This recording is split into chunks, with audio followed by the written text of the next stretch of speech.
Hi hello నమస్తే welcome back to my channel. నేను మీ రాజేశ్వరి. అందరూ ఎలా ఉన్నారు? ఈ వీడియో ఆల్రెడీ మీతో అప్లోడ్ చేశాను. ఎవరైనా చూడలేదంటే చూడొచ్చు. తాళికట్టు శుభవేళ ఈ మధురమైన క్షణాలను నేను కెమెరాలో బంధించి వాటిని మీ అందరితో పాటు షేర్ చేసుకుంటున్నందుకు నాకు చాలా ఆనందంగా ఉంది. ఒకసారి మా ఫ్రెండ్ కాల్ చేసి నువ్వు యూట్యూబ్లో కనిపిస్తున్నావు, నీ పెళ్లి వీడియో చూశాను అనేసరికి నాకు చెప్పలేనంత ఆనందం వేసింది. ఎందుకంటే ఆ ఫ్రెండ్ మేఘాలయలో ఉంది. తను నా ఇంటికి ఎప్పుడు రావాలి, ఎప్పుడు చూడాలి, ఎప్పుడు కలవాలి, కానీ ఈ విధంగా నేను వీడియో షేర్ చేయడం ద్వారా మిమ్మల్ని అందరినీ చూసినట్టు అనిపించింది. అందరూ చాలా హ్యాపీగా ఉన్నారు అని చాలాసేపు చెప్పేసింది ఆ కబుర్లన్నీ.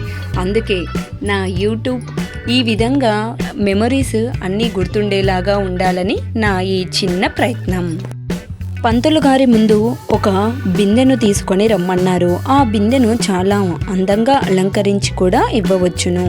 ఇక్కడ ఈ విధంగా పంతులు గారికి బిందెను ఇస్తే అందులో పాలు వేసి ఆ దంపతుల ముందు పెట్టారంట. అప్పుడు ఆయన ఒక ఉంగరాన్ని వేసి వెతకమని చెప్పారట. ఇది సరదా ఆటగా సాగుతూ ఉంటుంది.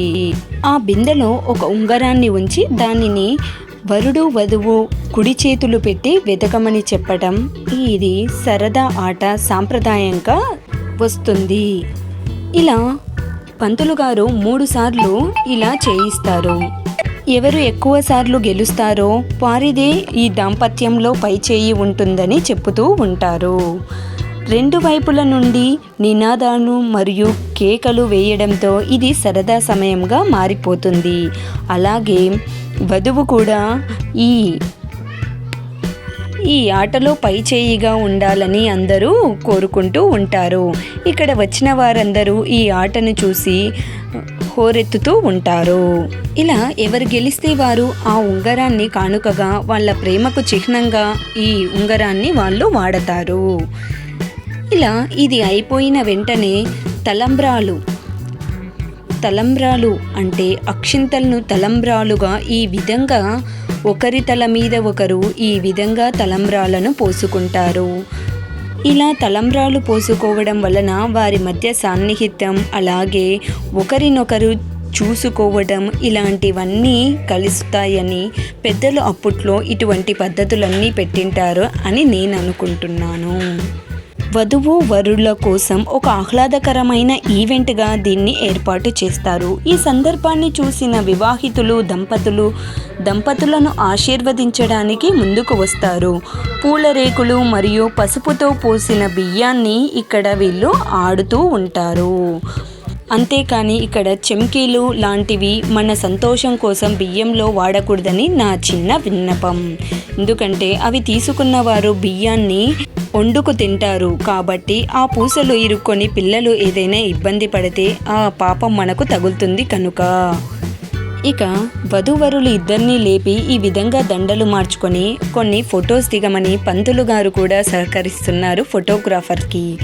ఈ విధంగా దంపతులు కూర్చొని తరువాత పంతులు గారు వీళ్ళిద్దరికీ కలిపి ఇప్పుడు ముడిని వేస్తున్నారు. దీనినే బ్రహ్మముడి అని కూడా అంటారు. బ్రహ్మముడి అంటే అర్థం తమలపాకులు, ఎండు ఖర్జూరం, పసుపు కొమ్ములు. తమలపాకులు వధువు చీర కొంగులోను మరియు వరుడి కండువాకు నాణ్యాలను వేయడం ద్వారా నిర్వహిస్తారు. అప్పుడు ఈ 2 చివర్లను వరుడి సోదరుడి కలిసి కట్టి వేస్తారు. వారిరువురు 2 కుటుంబాలతో మంచి సంబంధాలను కొనసాగించాలని సూచిస్తారు. ఈ విధంగా ఇద్దరు దంపతులు బ్రహ్మముడితో 7 అడుగులు నడిచి ఈ విధంగా బయటికి వచ్చి అరుంధతి నక్షత్రాన్ని వరుడు వధువుకు చూపించడం జరుగుతుంది. ఈ 2 నక్షత్రాలే చూపించడానికి గల ముఖ్య కారణం ఇక్కడ ఈ 2 విడదీయరానివి అన్నమాట.